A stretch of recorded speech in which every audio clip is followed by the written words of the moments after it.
नमस्कार।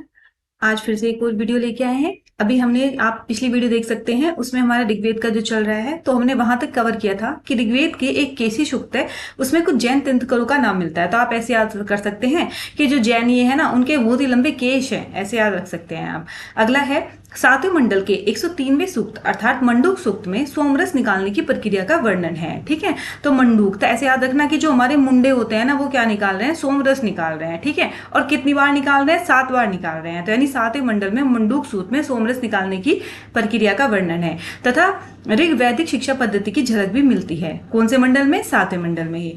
ऋग्वेद में ध्रुत क्रीड़ा का वर्णन है। 10वें मंडल के 34वें सूक्त को अक्ष सूक्त कहते हैं।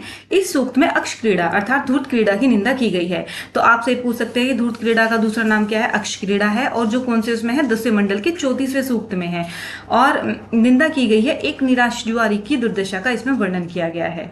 अगला 10वां मंडल यानी 10वें मंडल के 85वें सूक्त में विवाह सूक्त का वर्णन है, जो कि ब्रह्म विवाह से संबंधित है। इसमें सूर्य की पुत्री सूर्या का सोम से विवाह का वर्णन है। तो सूर्य की पुत्री कौन थी, सूर्या थी, और उनका विवाह किससे हुआ था, सोम से हुआ था। इसका वर्णन 10वें मंडल में है, और इसीलिए 10वें मंडल का जो 85वां सूक्त है उसे हम विवाह सूक्त भी कहते हैं।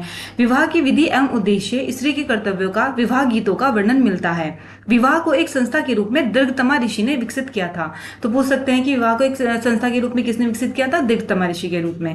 ठीक है, चलिए इतना ही। और अगर आपको मेरी वीडियोस पसंद आती हैं तो प्लीज चैनल को लाइक करें, सब्सक्राइब करें। Thank you so much.